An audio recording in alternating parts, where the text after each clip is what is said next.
আসলে আমরা তো এর আগে শুনে এসেছি যে শেখ মুজিবুর রহমান বাংলাদেশের স্বপ্নদ্রষ্টা, এই কথাগুলো সবসময় শুনে এসেছি, কিন্তু যেটা মারুফ কামাল খান এখানে বললেন যে তিনি আসলে পাকিস্তানেরই প্রধানমন্ত্রী হতে চেয়েছিলেন, এবং এই যে আলোচনাটা চলমান ছিল, একদিকে সেই আলোচনা চলছিল, আরেকদিকে পাকিস্তানি হানাদার বাহিনী তারা প্রস্তুতি নিচ্ছিলেন কিভাবে এখানে যুদ্ধটা মানে এইভাবে অতর্কিত হামলা করা যায় বাংলাদেশের সাধারণ মানুষের উপরে।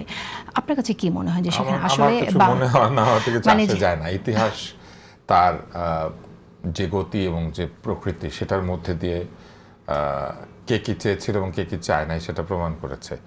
যদি এটাই ধরে নেওয়া হয় যে ওই সময়ে যারা রাজনীতি করতেন তারা এটা চান নাই, তাহলে তো বাংলাদেশ হওয়ারই কথা ছিল না। বাংলাদেশ যখন হয়েছে তখন কিন্তু ওই সময় যারা রাজনৈতিক নেতৃবৃন্দ ছিলেন তারা বাংলাদেশের পক্ষে জনমত তৈরি করেছেন, তারা বাংলাদেশের প্রবাসী সরকার তৈরি করেছেন, তারা বাংলাদেশের জন্য পৃথিবীর বিভিন্ন দেশে স্বীকৃতি আদায় করেছেন, তারা ওই সময় বাংলাদেশের সেনা নৌ বিমান বাহিনী তৈরি করেছেন, এবং এই বিষয়ে শহীদ রাষ্ট্রপতি জিয়াউর রহমানের নিজের লেখা আছে।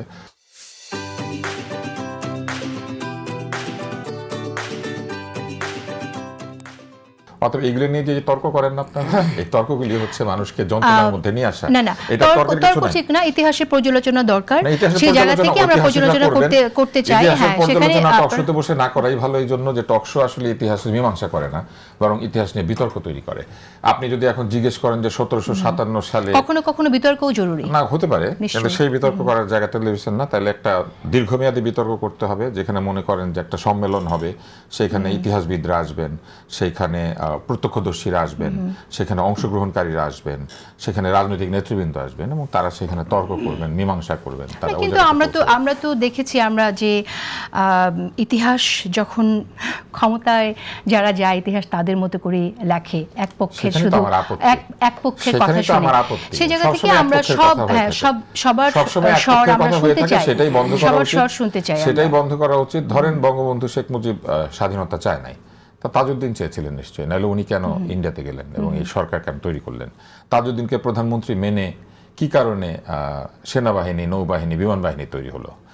কি কারণে বাংলাদেশের সৈনিকেরা একটা রাজনৈতিক সরকারের নেতৃত্বে যুদ্ধ করলো?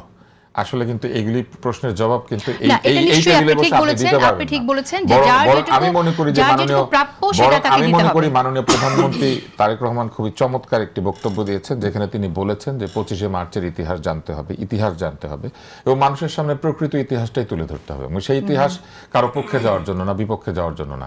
ইতিহাস কারো পক্ষে বিপক্ষে যায় না। ইতিহাস বরং যদি সত্যটা বলা হয় তাহলে সবার পক্ষে থাকে। আর ইতিহাস যখনই কেউ নিজের মতো করে লেখার চেষ্টা করে, তখনই সেই ইতিহাস কারো না কারো বিপক্ষে। আপনার কাছে কি মনে হয় আওয়ামী লীগ কি ইতিহাস নিজের পক্ষ নিজের মতো করে লেখার চেষ্টা করেছে? সেইজন্যই তো যার যেটা ডিউ ছিল, যেমন ধরেন মাওলানা ভাসানী যেটুকু কৃতিত্ব ছিল সেটাও তাকে দেওয়া হয়নি, এবং আমরা দেখেছি তার নামে যেসব ভবন ছিল, সরকারি ভবন যেগুলো ছিল, সেই নামগুলো পরিবর্তন করা হয়েছিল। আওয়ামী লীগ তো মুক্তিযুদ্ধের মালিক না, কেউই মুক্তিযুদ্ধের মালিক না। মুক্তিযুদ্ধের মালিক হচ্ছে জনগণ, এবং জনগণ যুদ্ধ করেছে, জনগণ সেনাবাহিনীতে ছিল, তারা সেখানে যুদ্ধ করেছে, জনগণই রাজনীতি করেছে, জনগণ ভোটও দিয়েছিল।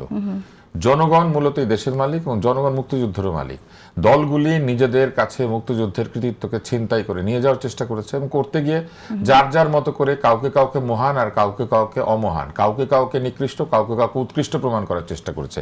কিন্তু ইতিহাস কাউকে উৎকৃষ্ট নিকৃষ্ট প্রমাণ করার জায়গা না। ইতিহাস হচ্ছে যা ঘটেছে সেইটা। এখন সেটা উৎকৃষ্ট না নিকৃষ্ট এটা বিবেচনার যায় কিন্তু ইতিহাস না। ইতিহাস জাজমেন্ট করে না, কিন্তু ইতিহাস হচ্ছে একটা বর্ণনা, ওই সময়ের যা ঘটেছে সেটা। আপনি আমাকে বলেন ক্রুসেইড হয়েছে, ইউরোপে কি সালাদিন খুব মহান ব্যক্তি, যাকে তোরা সালাদিন বলে? কিংবা গ্রিকদের কাছে কি জেরক্সাস কিংবা সাইরাস, অর্থাৎ আমরা যাকে জরথ্রুস্ট্র বলি, মানে ইরানের শাসক, এরা কি গ্রিকদের কাছে খুব মহান ব্যক্তি? গ্রিকরা তো এখনো ছবি বানায় 300 বানায় না, 300 লোক কি করে পার্সিয়ানদের আটকে দিয়েছে, বানিয়েছে না?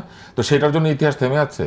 ইতিহাস যা ইতিহাস তাই। আমরা জানি কে হেরেছে কে জিতেছে, আমরা জানি কোনটা সত্য কোনটা মিথ্যা, আমরা জানি যার যার মতো। কিন্তু জানাটাকে তো প্রকাশ করতে হবে। আপনি একা জানেন, কিন্তু সেটা সকলেই জানে কিনা সেটাও একটা ব্যাপার। সেটা তরুণরা কতটুকু জানে, কতটুকু বোঝে, সেটাও একটু দরকার সকলেই।